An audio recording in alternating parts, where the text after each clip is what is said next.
It was precisely 8 minutes past 11 when Monsieur Alard Beaumont wound the last clock of his life.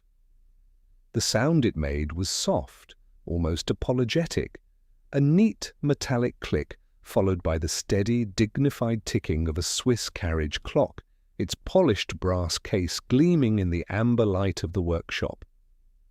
Outside, in the fashionable London district of Mayfair, the rain traced delicate fingers against tall windows. Within, time itself seemed to breathe. Alard Beaumont was a man who understood breathing time. His shop, Beaumont and Fils, horologist to the discerning, was less a place of commerce than a shrine. Clocks adorned every wall, French or Moulou masterpieces, stern German regulators, delicate Viennese wall clocks with porcelain faces, marine chronometers encased in mahogany. They ticked in overlapping cadences, some brisk, what others ponderous. Together they created a strange symphony, 1,000 heartbeats without a body. Beaumont closed the glass case of the carriage clock with meticulous care. He adjusted its angle so that it faced exactly north. Order was everything. He was a thin man in his late 50s, his silver hair parted with geometric precision. His moustache, trimmed and waxed, might almost have rivaled that of a certain Belgian detective, though Beaumont's bore a severity that suggested calculation rather than flair. He consulted his pocket watch. 11:10. He frowned. He did not like deviations. The appointment had been for 11 sharp. At 11:11 the shop bell chimed. Beaumont did not startle. He merely inhaled once, set down his watchmaker's loop, and stepped into the showroom. The visitor stood just inside the door, the water droplets glittering upon a dark overcoat. The face beneath the brim of a hat was partially shadowed, though not so much that Beaumont failed to observe the details. Refined features, pale complexion, gloved hands. "You are late," Beaumont said without hostility, merely stating a fact.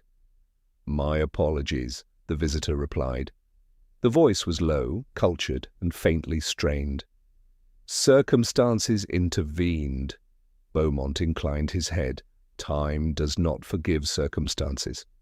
"No," said the visitor softly, "it does not." They regarded one another in silence for 3 measured seconds. "You have brought it?" Beaumont asked. The visitor reached inside the coat and withdrew a small velvet case. It was placed upon the counter with deliberate care. Beaumont opened it. Inside lay a pocket watch. At first glance, it was unremarkable, gold casing, our enamel dial, Roman numerals. But Beaumont's fingers trembled, only slightly, as he lifted it. His eyes sharpened behind round spectacles. He turned it over. Engraved upon the back was a symbol, a small hourglass, delicately etched, and beneath it a single word. Tempus. Beaumont's lips pressed into a thin line. "You understand," he said quietly, "that restoring this piece is delicate. I was told you were the only man in England who could manage it." Beaumont's expression suggested he did not consider that surprising. "The mechanism is unusual," he murmured. "It was designed to do more than keep time." The visitor did not answer. Beaumont glanced up. "You are certain you wish it restored?" "Yes." "To its original condition?" A hesitation. "Yes." The clocks around them ticked in uneasy harmony. Beaumont closed the velvet case. "I'll be returned tomorrow evening," he said. "At precisely 9. Tomorrow?" There was the faintest edge to the voice now. "I do not rush perfection." A pause. "Very well." The visitor inclined their head, turned, and left the shop. The bell chimed once more. The rain swallowed the departing figure. Beaumont stood motionless for several seconds. Then he locked the front door. The discovery. The following evening, at precisely 9 o'clock, the shop bell did not chime. Instead, it was Mrs. Harbury, Beaumont's landlady, who occupied the flat above the workshop, who descended the narrow staircase at 9:15, muttering about punctuality and French tenants. She knocked. No answer. She knocked again. Louder. Still nothing. The ticking within the shop continued, a mechanical chorus, steady and indifferent. Mrs. Harbury, whose imagination was prone to theatrical exaggeration, pressed her ear to the door. "Mr. Beaumont!" she called. There was something wrong with the sound. One clock was striking. It struck 9, then it struck 9 again. Mrs. Harbury frowned. Clocks did not strike twice. With mounting unease, she fetched the spare key Beaumont had once entrusted to her in case of catastrophe. She unlocked the door and stepped inside. The smell met her first. Not decay, not yet. Cordite. She did not know the word for it, but she would later remember the sharpness. Alard Beaumont lay behind the counter, one hand outstretched toward the velvet case, which sat open. The pocket watch was gone. A revolver rested near his fingertips. One clock, the tall Vienna regulator in the corner, continued to strike 9, 9, 9, 9. It did not stop. To enter Hercule Poirot. Inspector James Hollingworth of Scotland Yard was not a man easily unsettled by irregularities. He disliked them, certainly, but he believed in procedure. By 10:30, the shop had been sealed. Officers moved quietly among ticking evidence. The clocks had been silenced one by one, save for the regulator, whose mechanism appeared inexplicably jammed in perpetual striking. Hollingworth stood over the body, arms folded. "Suicide seems straightforward," he muttered. "Financial trouble? Personal distress?" "Beaumont!" Mrs. Harbury exclaimed indignantly from her seat. "He worshipped routine more than church. That man polished his door-handle every morning at 7. Hollingworth sighed. He did not enjoy hysterics, but the detail about the clock. He glanced toward the Vienna regulator. "Oh, why would a man who worships precision allow a clock to malfunction?" he murmured. "Because," said a soft voice behind him, "it is not malfunctioning." Inspector Hollingworth turned. Standing just inside the doorway, umbrella folded with geometric neatness, was a small, impeccably dressed gentleman with gleaming patent shoes and a moustache of architectural magnificence.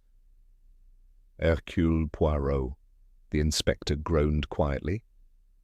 "I should have known." Poirot inclined his head graciously.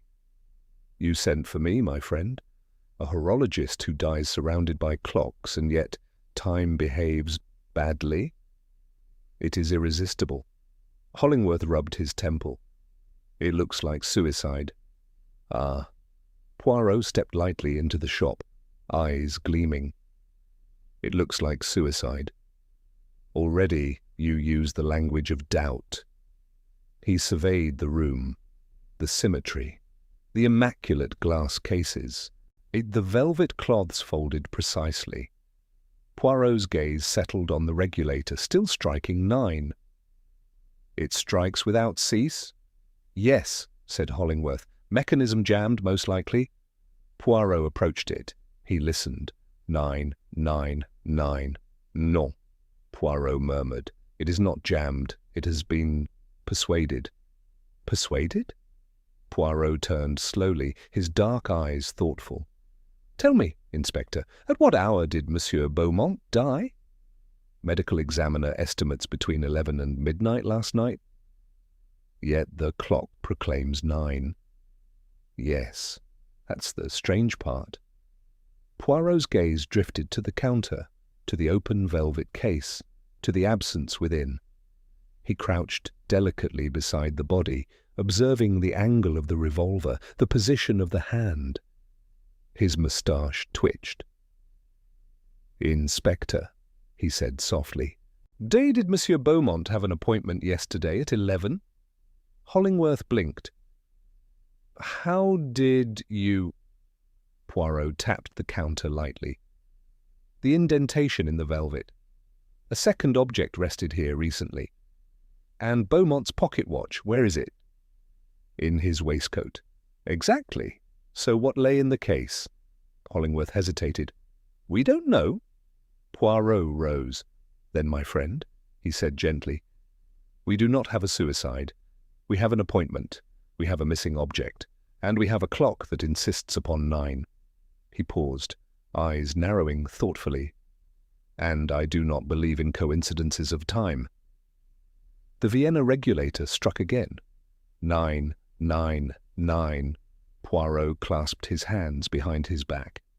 Someone, he said quietly, wished us to believe that the hour of death was other than it was. Inspector Hollingworth stared at him. You're saying it's murder? Poirot smiled faintly. I am saying only this: time has lied, and when time lies, it is because a human hand has compelled it. He turned once more to the silent velvet case. The question, he murmured, is not merely who killed Monsieur Beaumont. His eyes gleamed. But why was the clockmaker's last client in such desperate need of time? Poirot remained a moment by the regulator, listening as though the obstinate chiming were a witness with a stammer. He did not touch the case at once.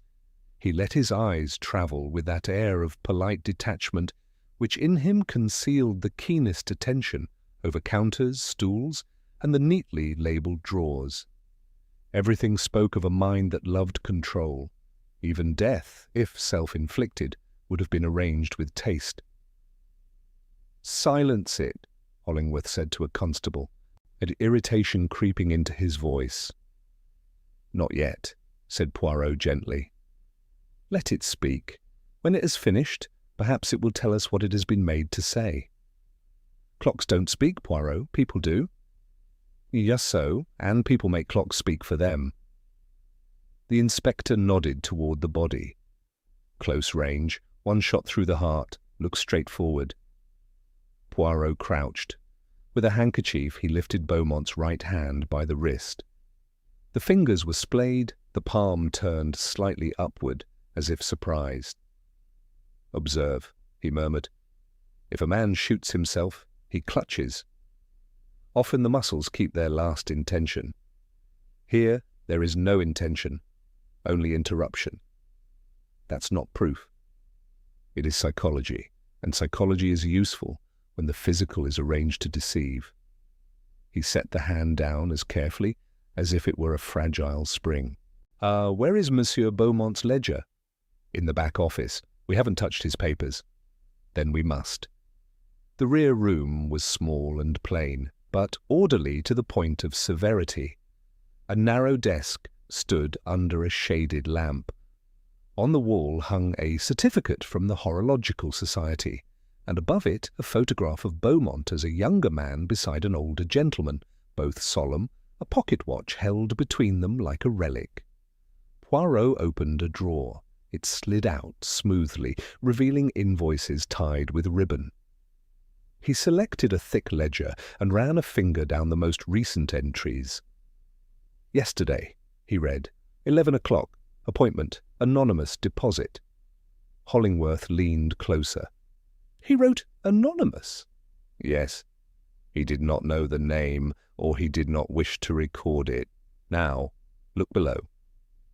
At the bottom of the column, in darker ink, would have stood a single line, Tempus piece, restore mechanism, return 9 p.m.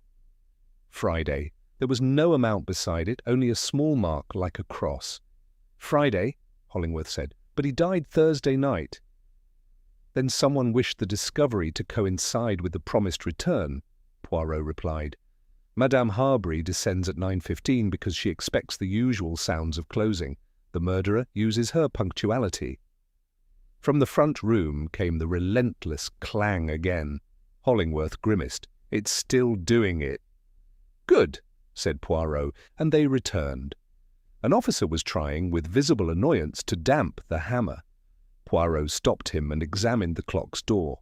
The lock was open.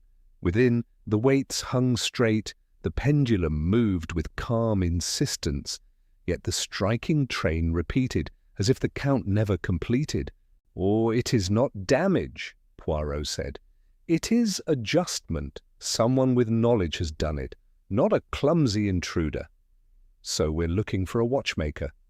Or a client who has been taught. There are schools for everything, Inspector, even for deceit." Poirot's gaze went to the counter. "The velvet case." He took it near the lamp. The lining showed the large impression where the missing watch had lain, and beside it a smaller crescent-shaped hollow. "A key," Poirot murmured. "A winding key, perhaps, or a tool." "You can tell that from velvet?" Poirot smiled. "From velvet I can tell that Monsieur Beaumont opened the case. His hand reached— see the brushing here." Then he was interrupted. He did not close it again. Therefore the interruption was swift. A visitor, a shock. And in the moment of shock, how his hand goes toward what he values, toward the watch, not toward the revolver. Hollingworth's eyes narrowed. "If it's murder, where's the forced entry?" Poirot's gaze slid to the hook by the door where a spare key should have hung. The hook was empty. "Keys, Inspector," he said softly. "In a shop devoted to them are the simplest door." He moved to the counter and studied the surface. Nothing out of place, except that everything was too in place, like a stage set, reset after the act. Poirot lifted one of Beaumont's tools and replaced it in exactly the same position. The thought amused him. He allowed himself a tiny sigh. "Someone tidied," he murmured, "but not Monsieur Beaumont. He would have closed the case." Hollingworth shifted. "We'll canvass the street. Anyone see a visitor?" "We will. But first we must ask, why steal a watch that is not merely a watch?" "Tempus," Poirot repeated, tasting the word. "Time and an hourglass. Symbols are the confession of the mind." At that moment a constable entered with a notebook. "Inspector, message from the station. A gentleman called. Said he had information about Beaumont's appointment yesterday. He wouldn't give a name. Only said, 'Tell the little Belgian that the hourglass has been turned. He's waiting at the corner café on Bruton Street.'" Poirot's expression softened into pleasure, like a cat offered cream. "Ah," he said quietly, "the client speaks at last. Come, Inspector, let us see who dares to send riddles to Hercule Poirot." Outside the rain had eased to a mist, till Poirot snapped his umbrella open with precision, as though time itself were a matter of etiquette, and led the way into the street. Poirot and Inspector Hollingworth crossed Bruton Street at a measured pace, though the inspector's boots struck the pavement with impatience. The corner café glowed with warm windows and the quiet clink of silver. At a table near the back sat a man in a grey suit that looked ordinary until one noticed how perfectly it fitted. His hands, resting palms down, were those of a craftsman, clean, with the faintest hardening at the fingertips. He rose as they approached. "Monsieur Poirot," he said. His voice was cultured, controlled. "You came quickly." "When time turns, one must look," Poirot replied, seating himself. "You sent a message. I listen." Hollingworth stayed standing. "Name?" After a heartbeat, the man said, Nathaniel Coyle, Coyle and Daughters, Jermyn Street, jewellers and watch dealers." Poirot's gaze warmed. "Ah, the trade. You are a colleague of Monsieur Beaumont." "A rival," Coyle corrected. "But not an enemy. Beaumont was uncompromising." "And yesterday," Poirot said, "someone came to him." Coyle nodded. "I was in his shop earlier, asking about a balance spring. As I left, I saw a visitor hesitate at the door, as if listening, then enter. I noticed because they wore gloves and because they carried no umbrella, though it rained." "They?" Hollingworth echoed. I cannot swear if it was a man or a woman, slight build, carefully dressed. They left soon after and hailed a cab. I saw the destination card the driver placed. Wrenford House. Poirot's eyes sharpened. Near Grosvenor Square? Yes. Hollingworth's pencil moved. Hey, so why didn't you come sooner? Because I learned of Beaumont's death only this morning, Coyle said evenly. And because the name Wrenford is, awkward. Awkward names often hide unclean hands, Poirot murmured. Tell me what you know. Coyle leaned forward. The watch Beaumont was asked to restore, if it is what I suspect, belongs to Lord Wrenford's collection. There is one piece spoken of in whispers, a gold pocket watch engraved with an hourglass and the word Tempus. It contains a second mechanism, a way to alter what the hands show without changing the true movement. A trick, Hollingworth said. A lie made respectable, Coyle replied. It was used to confuse appointments, wages, and, yes, alibis. Beaumont despised such things. He called them lies in brass. Yet he could not resist examining them. Poirot's moustache quivered. I'd and Lord Wrenford. 3 months ago he asked around for someone to repair that watch. I refused. Not for lack of skill. I did not want my hands in that mud. Beaumont, I think, could not refuse the challenge, Poirot said softly. You scent. The hourglass has been turned. Because I believe it has, Coyle replied. Beaumont is found dead with a clock insisting it is 9, and the Tempus watch is missing. If that watch is back in Wrenford House, then your murderer hides behind velvet curtains.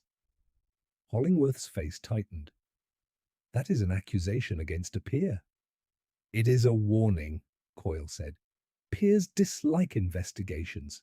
They prefer tragedies to remain tasteful. Poirot rose, smoothing his coat. Then we must be tasteless, n'est-ce pas? One more thing, Monsieur Coyle. When you saw the visitor, did you smell perfume? Tobacco? Coyle searched his memory. A sharp scent, like cloves, or something medicinal. Poirot nodded once. Cloves, to cover fear, thank you. Outside, the inspector hailed a motor car. As they drove toward Grosvenor Square, Poirot sat very still, turning facts as though they were coins. A visitor without umbrella, gloves, a cab to Wrenford House, a watch that could lie about time, a regulator trained to strike 9 without end. Somewhere, a mind was playing at being fate. Wrenford House stood in pale stone, its ironwork delicate as lace. A footman admitted them with the expression of a man who knows the law must still wipe its shoes. In the drawing-room, amid subdued light and expensive quiet, Lady Wrenford awaited them. She was tall, controlled, her necklace at the throat like a collar, her smile careful. You know, Inspector Hollingworth, she said, and Monsieur Poirot, how very unexpected. The unexpected is my occupation, Poirot replied with a bow. If this concerns the unfortunate Mr. Beaumont, Lady Wrenford said, I assure you, we had no dealings with him. Poirot's eyes rested on her hands, bare, ungloved, and on the small movement of her throat as she swallowed. Then, he said gently, perhaps you will permit me to admire your clocks. Her smile tightened. My husband collects many things, Monsieur Poirot.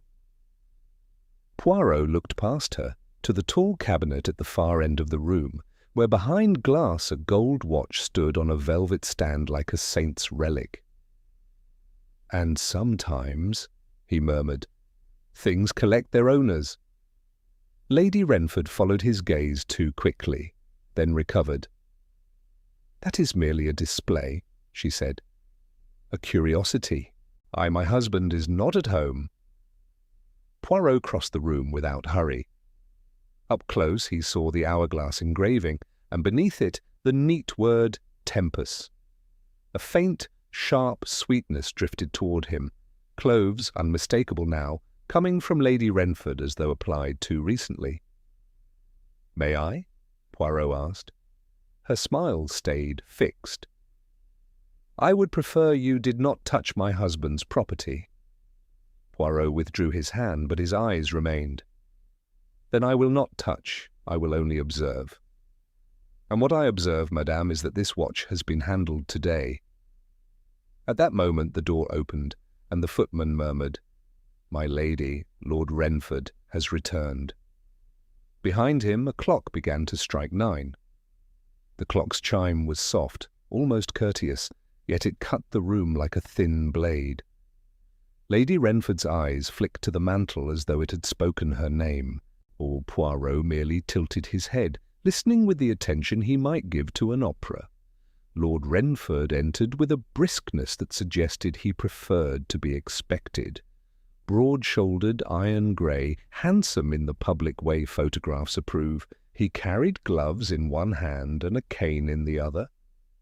His smile arrived a second after his eyes, like a servant summoned belatedly. Inspector Hollingworth, he said, and Monsieur Poirot, I have heard of you, Europe's favourite bloodhound. Poirot bowed. I prefer cat, my lord. The cat is tidy. Wrenford's gaze drifted proprietorially toward the glass cabinet. I am told there has been trouble at a watchmaker's shop. Terrible business. My wife is distressed. Lady Wrenford did not contradict him. She only folded her hands more tightly. We have reason to believe, Hollingworth said, that a watch recently brought to Mr. Beaumont is connected to his death. Wrenford's smile remained. Watchmakers handle watches, Inspector. That is commerce. Poirot's voice was mild. Commerce can be a mask, but masks are interesting because the face beneath still breathes. Very poetic, Wrenford said. Poirot's eyes lingered on Wrenford's left cuff. There was a faint smear, dark like dried oil, near the buttonhole. You collect mechanisms, Poirot observed, that do not merely keep time, but can alter what time appears to be. Wrenford raised his brows. Complications, ingenious toys. And deception? Deception is in people, not in brass. Hollingworth cut in, brisk. We need to ask questions separately. Wrenford's mouth tightened. In my own house? You may refuse, Hollingworth said. Then we return with authority and more men. The newspapers will enjoy it. Silence stretched, filled by the last dying note of the chime. Very well, Wrenford said at last. Be quick. A footman led Hollingworth and Lady Wrenford toward the library. Poirot remained with Wrenford, as though by accident.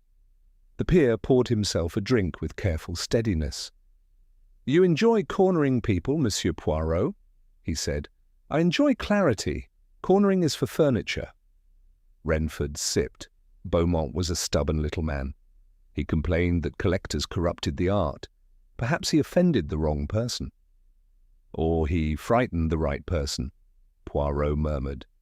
The person who feared what he might say. Wrenford's eyes narrowed. Are you accusing me? I accuse no one. I ask only, why did you need the Tempus watch repaired now? Because it stopped. A watch that lies, said Poirot softly, is most dangerous when it stops telling its lies. When a lie breaks, the truth appears. Wrenford set his glass down. You speak in riddles. Poirot's gaze returned to the cuff. Yesterday, at 11, someone came to Beaumont's shop in the rain without an umbrella. They wore gloves. They smelled faintly of cloves. They took a cab here. Wrenford's face did not change, but the muscles near his jaw tightened. Many people come here. And last night, Poirot continued, a man died, and a clock was made to strike 9 forever. The message was, believe 9. Perhaps Beaumont's clocks were faulty. Beaumont did not tolerate faulty clocks, but he did tolerate a challenge. He accepted your watch, my lord. He opened the case. He saw something inside that changed his breathing. Then someone shot him, took the watch. and arranged the scene like a polite suicide. Wrenford's eyes flashed. "You are very sure?" "I am attentive." The door opened, and Hollingworth returned, his expression grim. Lady Wrenford followed, pale but composed, a handkerchief crushed between her fingers. "My lady says," Hollingworth announced, "that yesterday she visited Beaumont at 11, alone, to have a watch repaired. She admits she carried the Tempus piece at her husband's request." Wrenford stared at his wife. "You went yourself?" "You told me it was urgent," Lady Wrenford said. "You said no one must know." Poirot's head tilted. "And the cloves, madame?" A faint colour rose in her cheeks. "I use clove oil for headaches." Hollingworth went on. "She claims Beaumont refused." Said he would not touch the mechanism unless she returned at 9 this evening with written authorization from Lord Wrenford. Poirot's eyes narrowed. "And you returned, madame?" "No," she said quickly. "I was at home all evening. My husband can confirm." Wrenford's reply was too swift. "Of course." Poirot looked from one to the other, and the silent clock seemed suddenly louder. "Then someone else came to Beaumont after you left," he said softly. "Someone who had the authorization already, or who did not need it." Hollingworth's gaze sharpened. "Who else has access to that watch?" "No one," Wrenford said. "It is locked." Poirot's eyes drifted to the cabinet lock. "Locked," he echoed. "And yet handled today." He looked up. "Milord, may we meet your staff? In a house of clocks." Everyone hears something, especially those who pretend not to." Wrenford hesitated, then rang a bell. Within minutes the butler, a maid, and a young secretary assembled, lined up like pendulums. Poirot greeted each with courtesy and asked only one question, repeated with slight variations. "Where were you when the house clock struck 9 last night?" The butler answered smoothly, the maid stumbled, the secretary's eyes darted toward Lady Wrenford before she spoke. From the butler's pocket, as he shifted, came the faint metallic tick of a watch not quite in time. Poirot's gaze remained on the butler a fraction longer than courtesy required. The man was tall, immaculate, his expression trained to neutrality, yet that faint, irregular ticking from his pocket continued, as if a second heart beat out of step with the room. "You carry a watch?"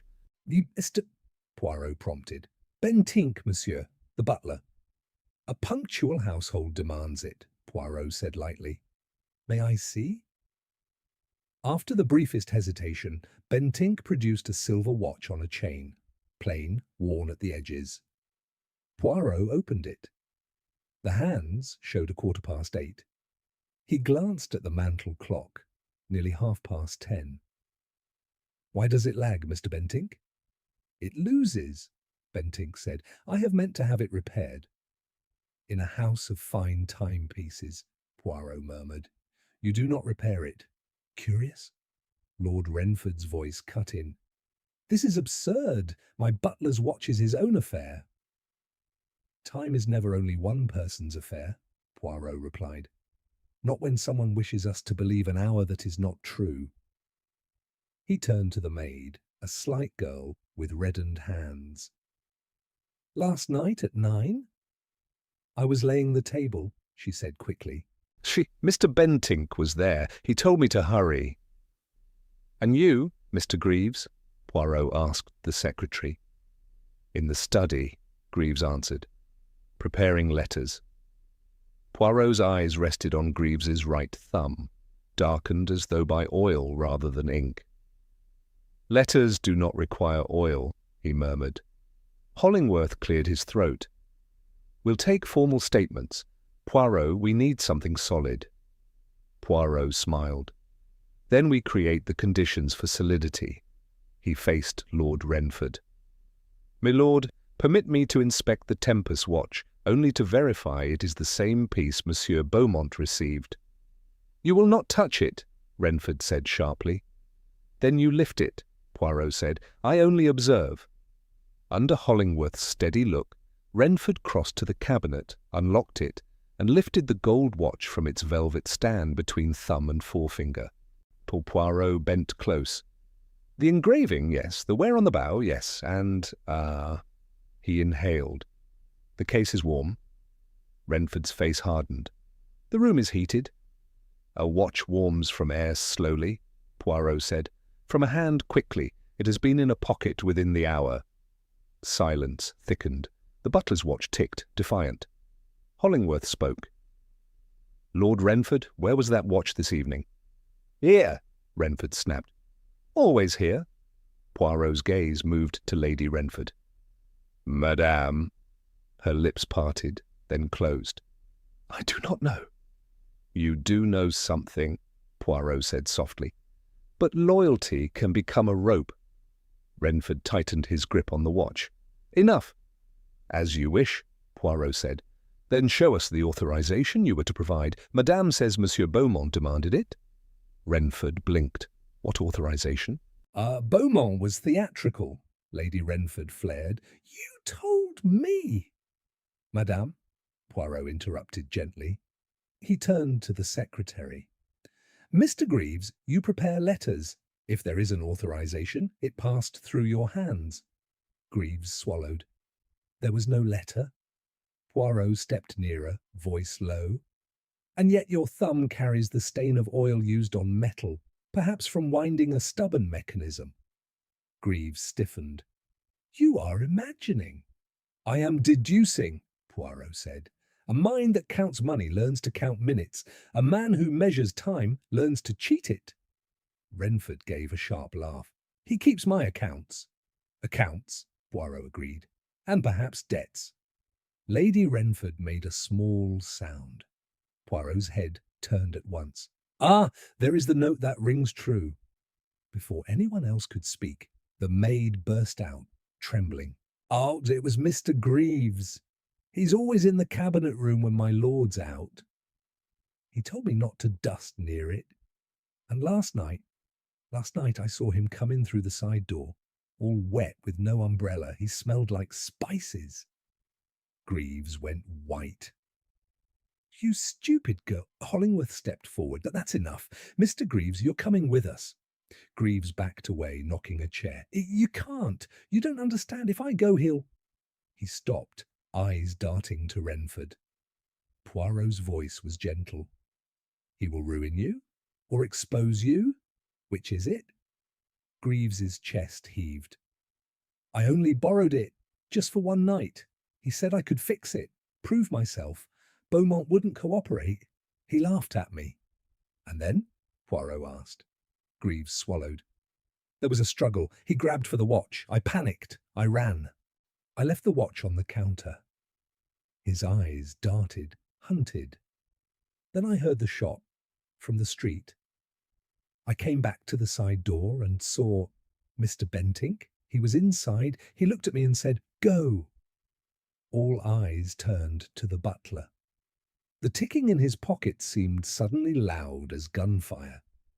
Bentinck's face did not alter, but a muscle worked at his mouth. "I said nothing of the kind," he replied. "The boy is hysterical." Poirot's eyes bright. "Perhaps. Yet your watch is 2 hours slow, convenient for a man who needs 9 to become 11. Tell me, Mr. Bentinck, are you a horologist?" "I served in the Navy," Bentinck said. "I kept ship's time." "Then you understand striking trains," Poirot murmured. "At Beaumont's, someone persuaded a regulator to strike 9 without end. That is not the work of a clerk." "Or it is the work of a man who keeps time for others."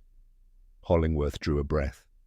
"Bentinck, where were you at 11 last night?" For the first time the butler hesitated.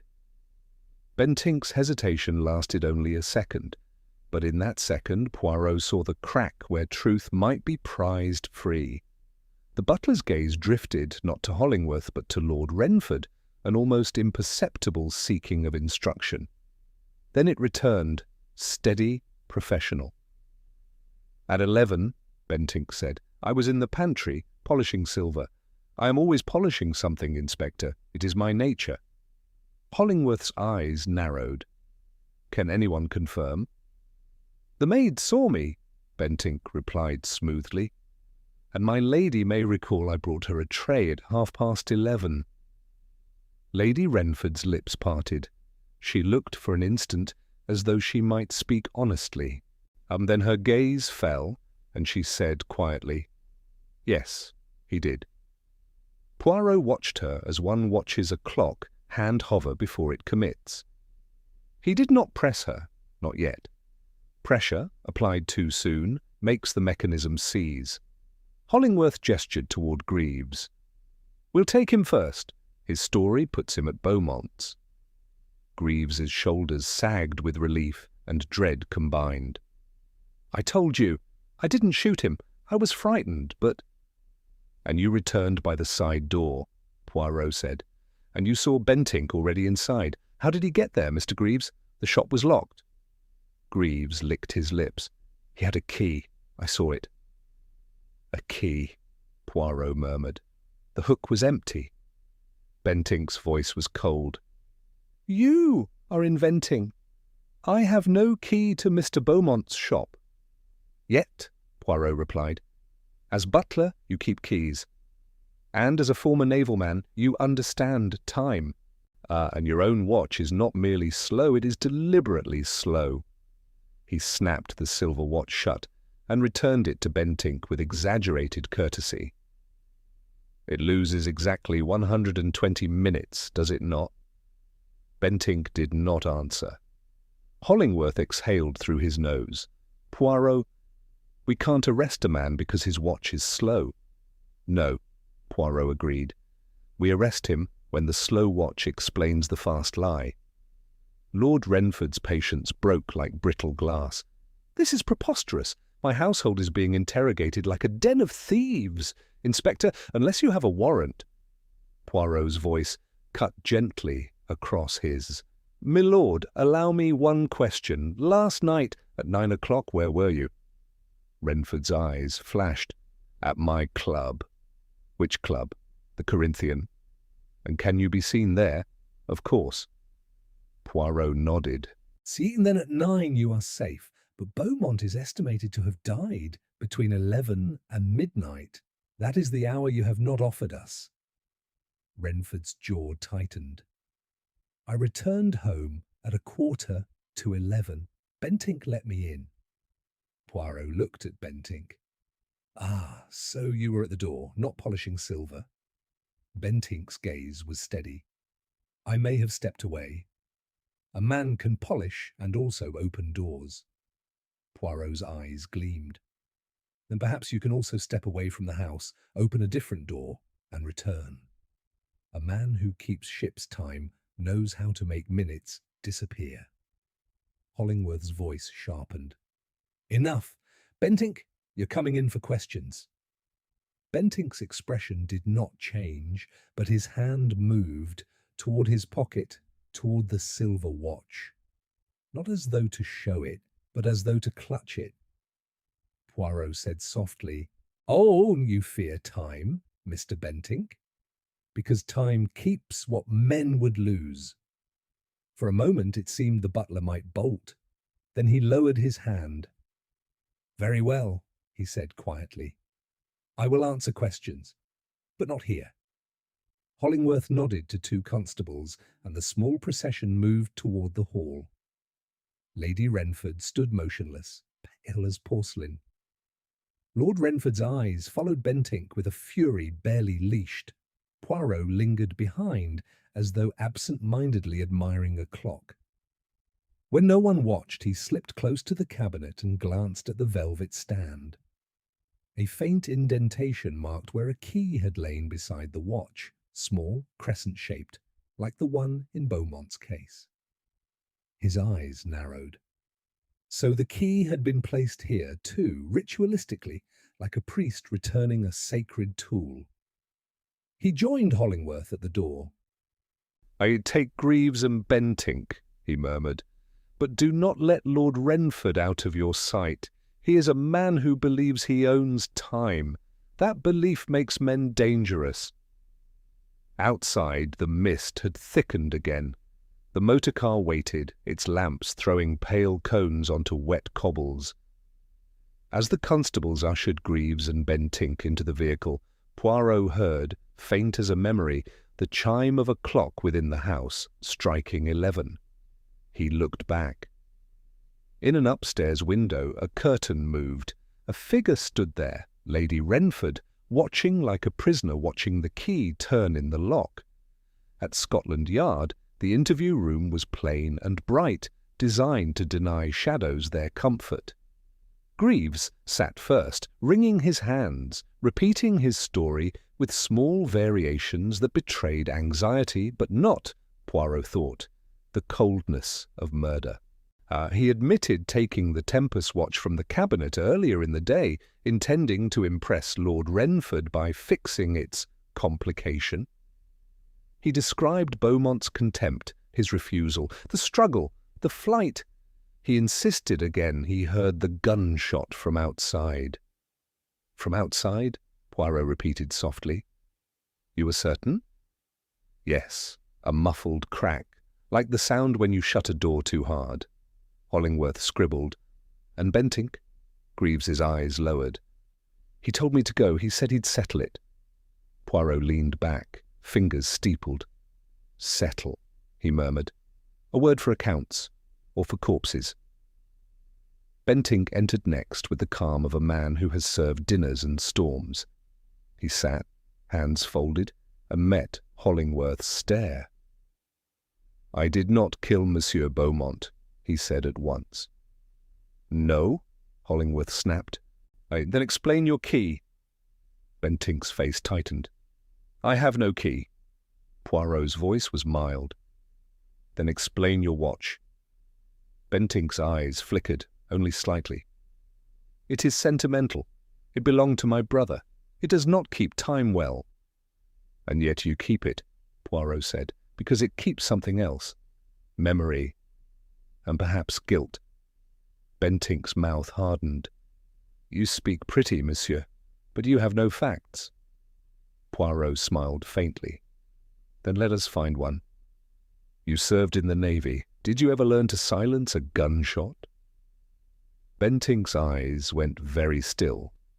Bentinck's eyes went very still. For the first time since Poirot had met him, the butler's composure did not merely hold, it locked, as if a spring had been wound too tight.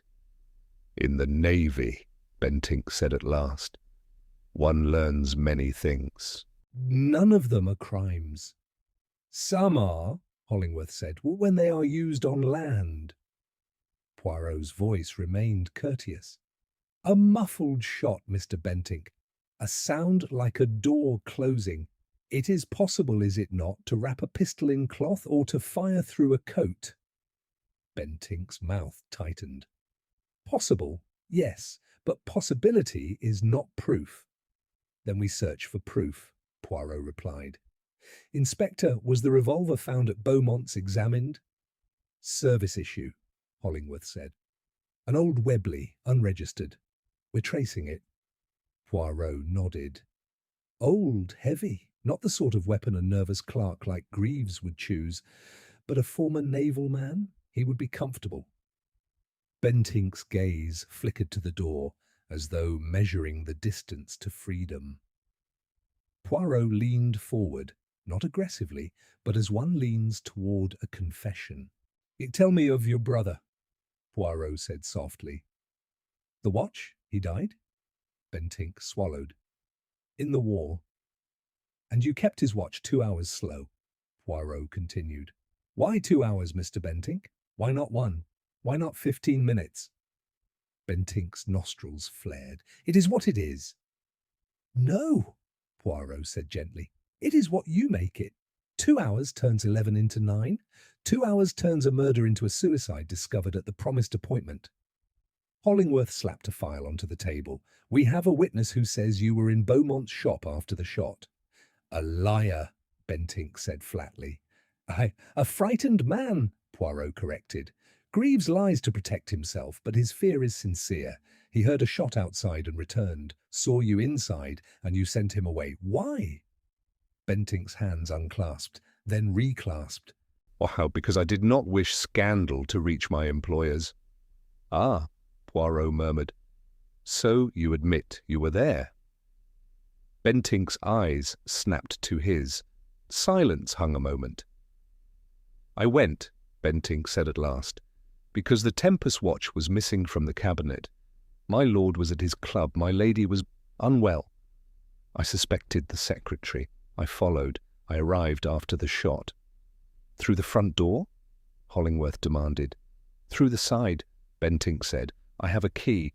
Beaumont gave it to me months ago. He was grateful when I returned a parcel misdelivered here. He said, in case of catastrophe. Poirot's eyes warmed with interest. And catastrophe arrived. You found Beaumont dead. The watch? Gone, Bentinck said. I panicked. I knew what people would think, my lord's name, the scandal. I adjusted the regulator. To strike 9 forever? Poirot said softly. Yes, Bentinck admitted, a faint sheen on his forehead. I thought, if it seems Beaumont died at 9, then my lord's alibi at the club holds cleanly. I wanted to protect the house. Hollingworth stared. So you tampered with the scene? I did, Bentinck said, voice low, but I did not shoot him. Poirot's gaze sharpened. And you tidied? You placed the revolver? Bentinck's jaw worked. The revolver was near his hand. I moved it so it looked possible. You made suicide, Hollingworth said, disgusted. I made peace, Bentinck whispered. Poirot sat back. You are loyal. Loyalty is admirable, but it is not innocence. Who benefits most from Beaumont's death? My lord, Bentinck said at once, then closed his eyes briefly. Or someone who can blackmail him, Poirot replied. Someone who needs the Tempus watch not as a toy, but as leverage.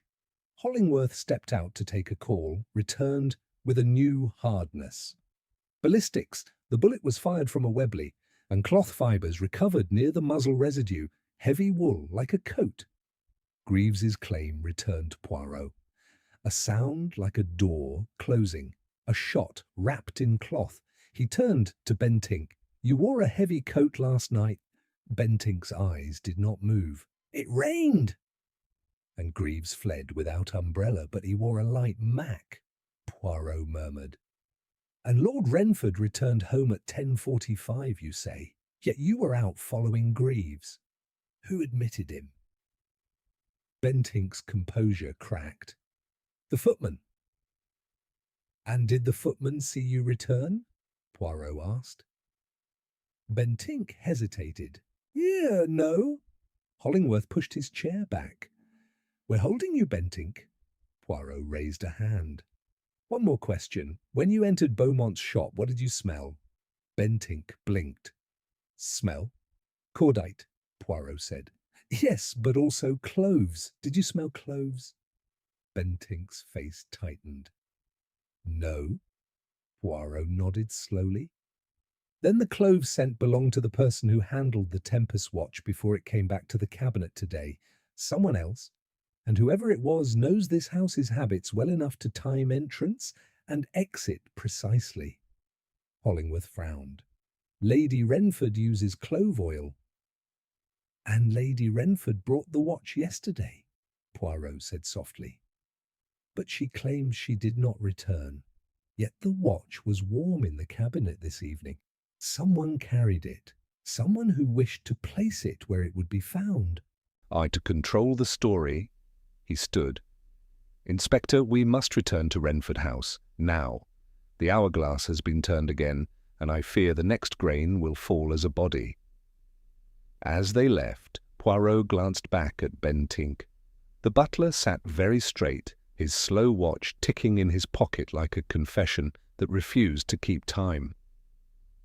Poirot and Hollingworth returned to Grosvenor Square in a car that chewed the wet streets rather than rolled upon them. London at midnight looked like a stage after the audience has gone, lamps burning for no one, curtains drawn like closed eyelids. Poirot sat forward, hands clasped, as if holding the last minutes together. At Wrenford House, the footman admitted them with a pallor. "My lord is in the billiard-room," he whispered. "Her ladyship retired. She said she had a headache." "A headache," Poirot murmured. Always the headache." They found Lord Wrenford alone, cue in hand, the green table lit like a patch of daylight in the dark house. He turned, irritation already formed. "You again?" he said. "Is Scotland Yard incapable of sleeping?" "We have learned," Hollingworth replied, "that your butler tampered with the scene at Beaumont's." Wrenford's eyes widened a fraction. "Bentinck? Impossible." "Not impossible," Poirot said gently. "Only loyal. But loyalty has dragged us back because there is another person who moves the hands of the clock." Wrenford's face hardened. "Now you accuse my wife." "I accuse only the truth," Poirot answered. "Where is the Tempus watch at this moment?" "In the cabinet," Wrenford snapped. "Where you saw it." Poirot nodded. "Then permit me to look, without touching." Wrenford strode ahead. In the drawing-room the cabinet stood as before, but the air was sharper, as if a scent had been freshly crushed, cloves, and beneath them the clean bite of spirits. The watch lay on its velvet stand. Poirot bent and saw beside it a faint dampness, a darker patch in the velvet nap. "Returned in haste," Poirot said softly. "And wiped with alcohol to remove prints, yet the scent remains. People are never as thorough as they believe." Wrenford gave a short laugh. "You sniff like a dog." Poirot's eyes lifted. "And you bark like one." A thud sounded upstairs, followed by a small cry cut short. Hollingworth's head snapped up. Poirot's mildness fell away, replaced by something quick and cold. "That," Poirot said, "is our next grain." They ran for the staircase. "Her ladyship!" the footman gasped. "Which room?" Hollingworth demanded. The blue sitting-room, at the end." At the corridor's far end, a door stood ajar. Poirot pushed it open. Lady Wrenford lay half-slumped in a chair, head tilted oddly, eyes wide and glassy. On the carpet near her hand was a small crystal bottle, clove oil, its stopper removed. On the side table a note lay, folded once, as neat as a bill. Hollingworth lunged forward, then stopped, swallowing. "She's dead." Poirot did not touch the body. He moved to the window. Rain threaded down the glass. The latch was open. On the sill, a smear of wet mud marked where a shoe had rested. "Someone left by the window," Poirot said quietly. "A practised exit." Wrenford's voice came from the doorway, hoarse. "Evelyn!" He staggered in, then froze at Hollingworth's raised arm. "Don't touch anything," the inspector barked. Poirot lifted the note with his handkerchief and opened it. The handwriting was elegant, controlled, Lady Wrenford's. Only the last line wavered. "My dear Charles," it began, "forgive me. I could not bear the shame you threatened. I have done what you asked, and now I do what I must. Tell the police it was I, and you will be safe." Hollingworth read over his shoulder. "Suicide note." "A confession note," Poirot corrected. "Written to be read, therefore suspicious." Wrenford's face contorted. "She would never—" "Milord," Poirot said softly, "your wife was murdered. This bottle is staged. Clove oil does not kill so swiftly unless it is not clove oil alone." He nodded toward the open window. "Someone has arranged another piece." Poirot's eyes flicked to the hearth. The clock there showed 11, yet its pendulum swung too fast. A second clock, a second lie. The house itself was being tuned, like an instrument for someone's private concert. Hollingworth turned to the footman. "Who was on this floor?" The footman stammered. "Only Mr. Greaves came up earlier for papers, sir, and Mr. Bentinck was taken away, no one else." Poirot's gaze slid to Wrenford. "Then who remains with keys, my lord? Who knows which windows stick, which doors do not creak?" Wrenford's eyes flashed. "Are you suggesting I suggest nothing," Poirot interrupted gently. "I ask, who benefits now that Lady Wrenford has confessed?" Hollingworth's jaw clenched. "The case is being pushed onto her. Beaumont's death, the stolen watch, the staging. This note ties it neatly." Poirot's eyes rested on the wavering last line. Too neatly. A murderer who loves order will always over-polish the truth until it shines like a lie. He bent to the bottle without touching it. "Inspector, take it for analysis, and the ink on this note, fresh. She wrote it within minutes of dying, or someone guided her hand. But the tremble, that is the clue, not fear. Poison." Wrenford sank into a chair, shaking.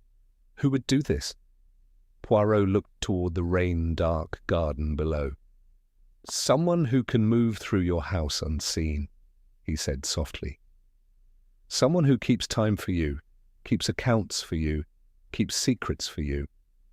And someone who wanted Beaumont silent before he could tell you what he discovered inside the Tempus watch." Hollingworth stared at him.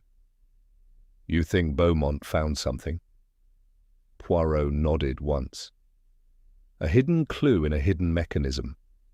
And when he reached for it, a time struck twice. Poirot stayed a moment in the blue sitting room, letting the scene impress itself upon his little grey cells, the open window, the smear of mud, the clove bottle placed like a prop, and the note offered like a gift. Hollingworth's men moved softly in the corridor, sealing the floor and lighting every lamp until the house looked indecently awake. "My lord," Poirot said at last to Wrenford, who sat rigid with his hands on his knees, "your grief is real. That is why I believe you did not write that note for your wife, but grief can be used. A murderer counts upon it." Wrenford's voice broke. "Evelyn was frightened these last weeks. She said someone listened at doors." "And you?" Poirot asked. "I told her to stop imagining," Wrenford whispered. "I did not know." Hollingworth returned.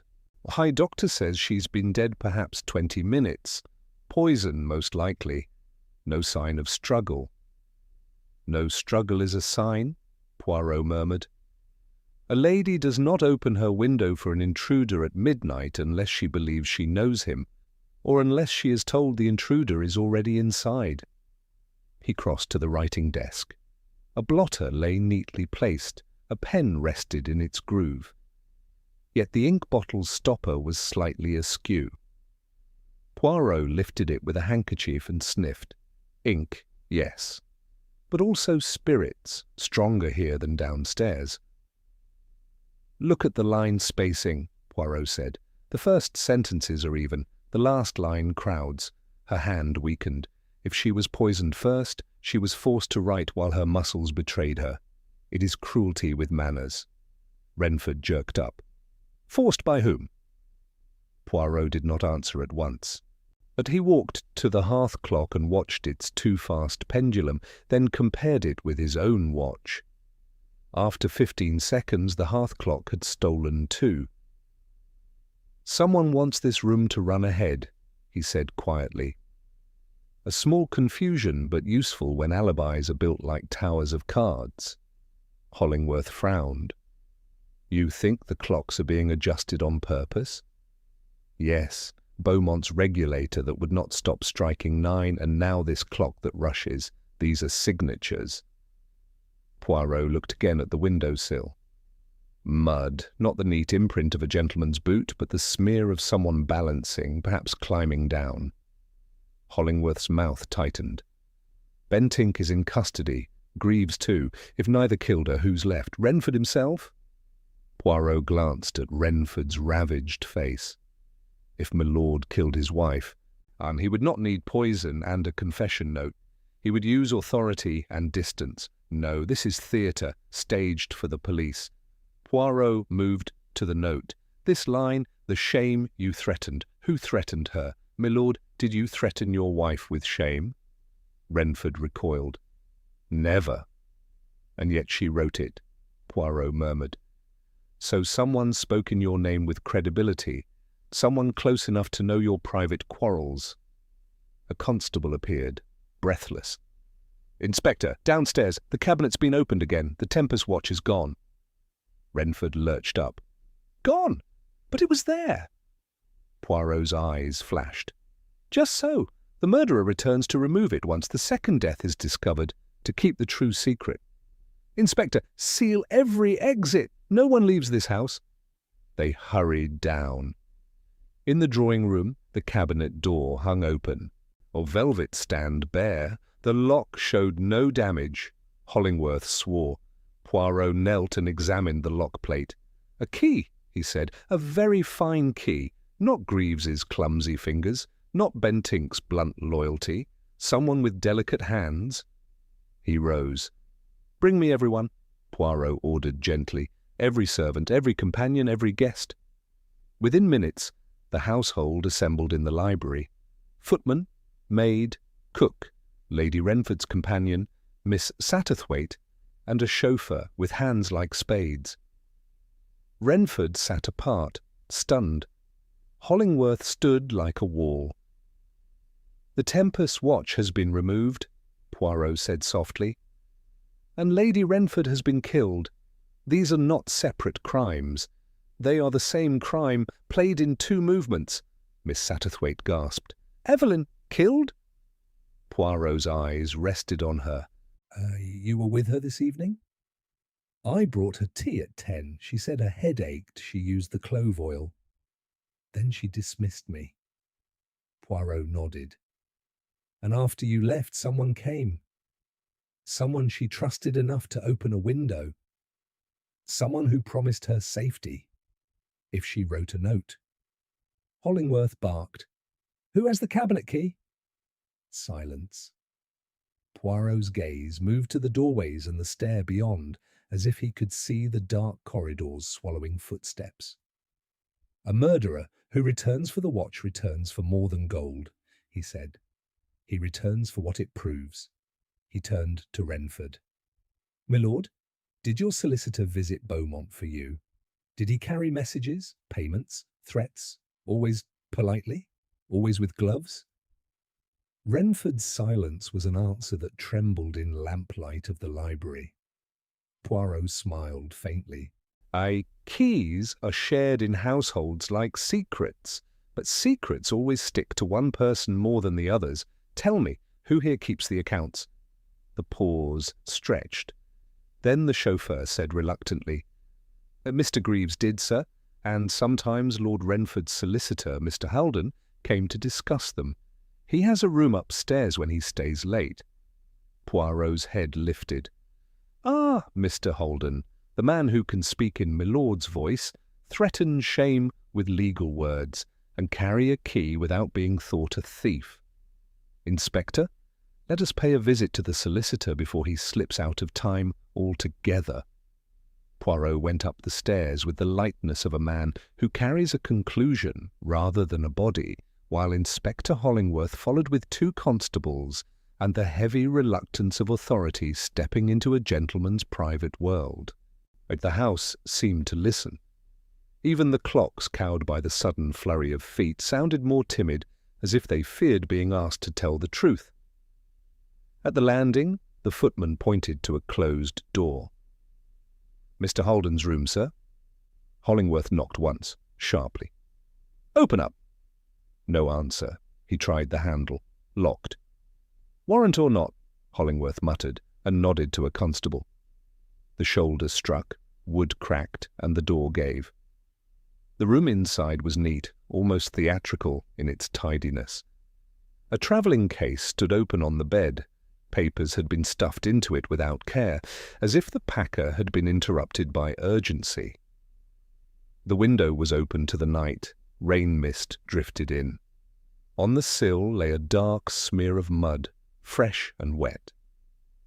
Poirot stepped in and stopped at once, eyes taking in everything. The half-packed case, the overturned inkstand, the faint glint of metal on the rug. A pocket watch lay face down near the hearth. Hollingworth strode forward. "Holden!" From the far corner came a muffled sound like a man trying to breathe through cloth. The wardrobe door shuddered faintly, then stilled. The constables flung it open. Mr. Holden, solicitor, emerged not with dignity but with terror. His hands were bound behind him with a necktie. A strip of fabric gagged his mouth. His cheeks were blotched from struggling. He blinked at them like an animal dragged from a trap. Hollingworth ripped the gag away. "Where's the Tempus watch?" Holden gulped air. "Not me, I swear. Someone came in." Poirot held up a hand. "Gently," he said. "When a man lies, he speaks quickly. When he tells the truth, he must first recover his breath." He knelt and examined the pocket watch on the rug. He opened it and frowned. The hands showed 9 minutes past 9. "Another watch that tells 9?" Poirot murmured. Hollingworth stared. "What the devil?" Poirot looked up at Holden. "You were bound and left here, yet this watch is placed carefully, like a clue. It is not yours." Holden shook his head violently. "No, mine is—" He glanced toward the desk. "There, in the drawer." A constable fetched it. Holden's watch showed nearly midnight correct. Poirot closed the planted watch. "A message," he said softly. "The murderer still sings the same note, 9, always 9. Hollingworth's patience frayed. "Holden, start talking. Why were you in this house tonight?" Holden swallowed, eyes darting to the open case on the bed. Because Lord Wrenford asked me to review certain financial matters. He feared a scandal. I stayed late." Poirot's gaze sharpened. "A scandal involving Lady Wrenford?" Holden hesitated. "Not directly." "Then directly," Poirot said gently. "Involves you." Holden's jaw worked. There were debts, gambling mostly. Lord Wrenford, he had been paying quietly, but someone knew, someone threatened to expose him. Hollingworth leaned in. "Who?" Holden's eyes flicked toward the window, toward the darkness. "I don't know his name." "He wrote letters, demanded money. He wanted a certain watch from Wrenford's collection as collateral. He said it proved something." Poirot's voice remained mild, but his eyes were flint. "Proved what?" Holden licked his lips. "That years ago Lord Wrenford cheated a business partner, a man named Beaumont's father." "I think Lucien Beaumont. There was an agreement, a sum owed. The Tempus watch had been used in a—" he faltered. "In a wager, a bet on an alibi. A man's life was ruined. The watch had a hidden compartment containing the original IOU and a signed confession." Hollingworth stared. "You're saying there's a document inside that watch?" "Yes," Holden whispered. "The blackmailer knew. He wanted it." Poirot's moustache twitched.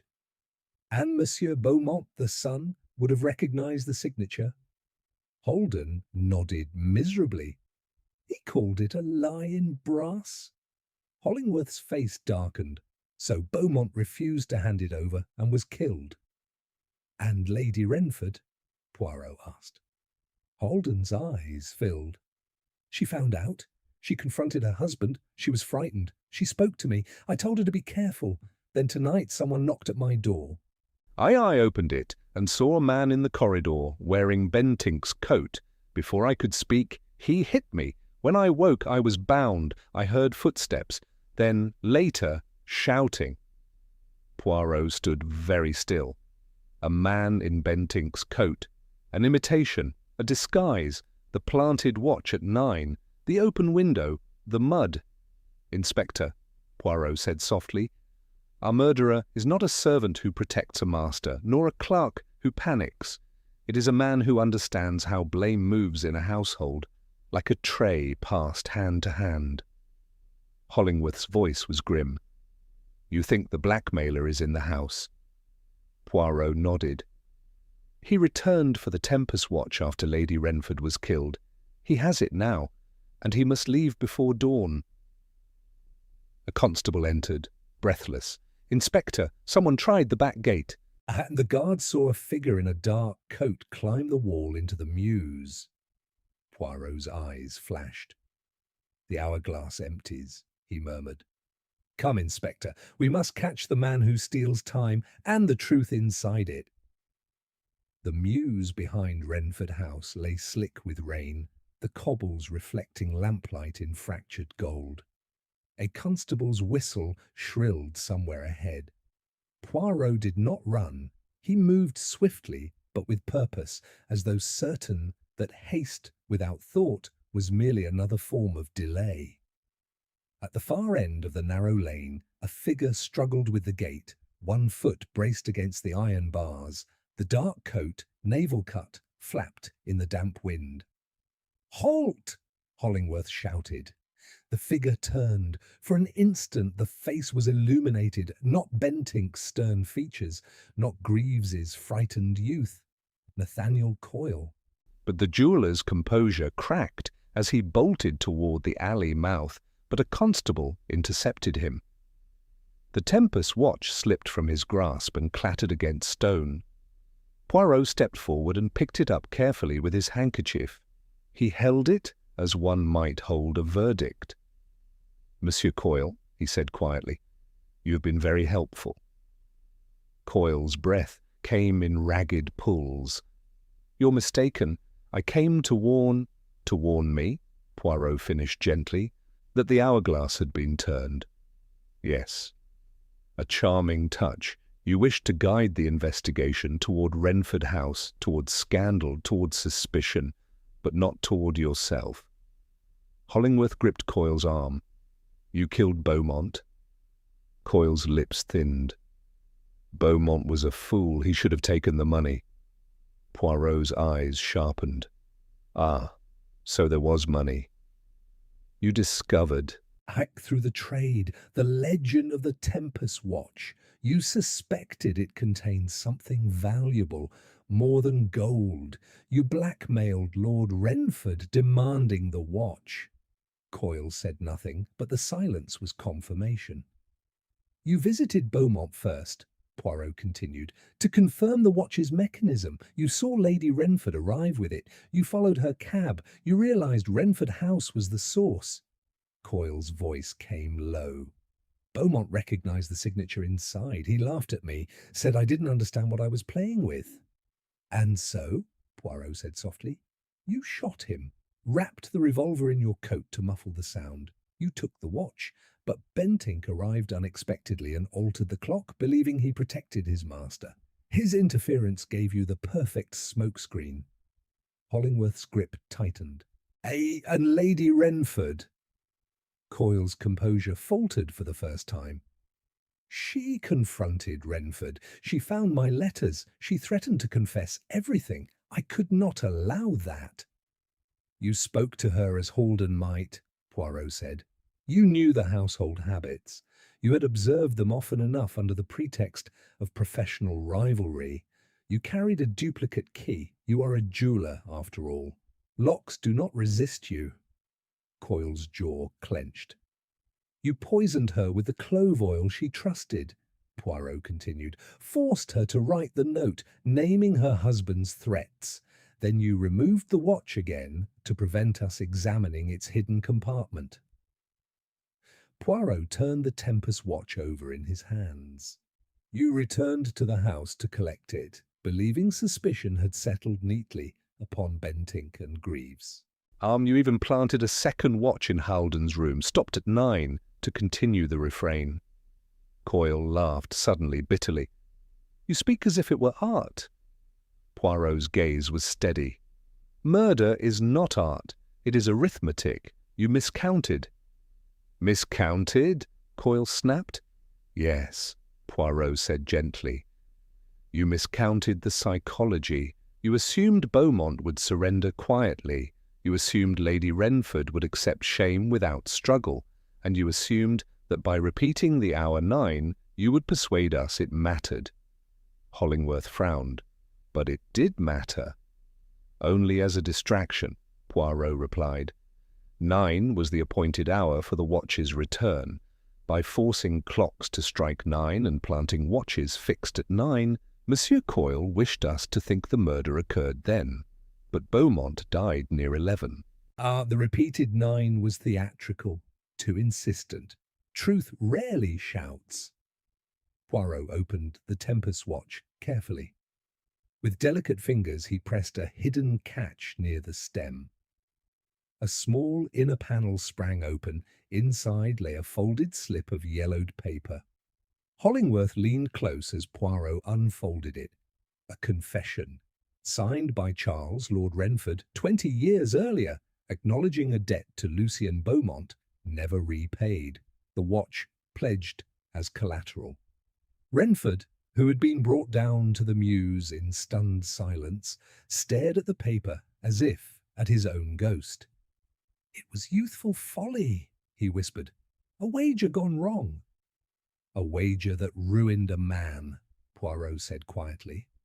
"Beaumont's father." Coyle's voice trembled with something like triumph. "It was worth a fortune in leverage." "And so you killed for leverage," Poirot replied. "Yea, but you forgot one thing." "What?" Coyle demanded. "That the son valued honour more than gold. He would have revealed the truth himself." Coyle's defiance collapsed into a hollow silence. Hollingworth signalled the constables. "Nathaniel Coyle, you are under arrest for the murders of Alard Beaumont and Lady Evelyn Wrenford." As they led him away, Poirot closed the Tempus watch and handed it to Hollingworth. "In the end," he said softly, "it was not the mechanism that deceived us. It was the human desire to control time, to return to an hour before debt, before guilt, before consequence." Wrenford stood motionless. "What will happen now?" Poirot regarded him gravely. "Justice does not strike like a clock, my lord. It arrives in its own hour. Your confession from the past will not remain hidden." But it need not demand more death. The rain eased, leaving the cobbles shining under a paling sky. As the police carriage departed with Coyle inside, Poirot adjusted his cuffs and allowed himself the faintest sigh. "Inspector," he said, "when a man tampers with time, he believes he can rearrange fate, but fate, like a well-made watch, corrects itself." Hollingworth glanced at him. "And you, Poirot?" Poirot smiled, his moustache immaculate, despite the damp. "I merely listen," he said, "for when time lies, it always ticks a little too loudly." And with that, as dawn touched London in pale silver, Hercule Poirot turned his collar against the morning chill and walked away, leaving behind a house where clocks at last struck only once.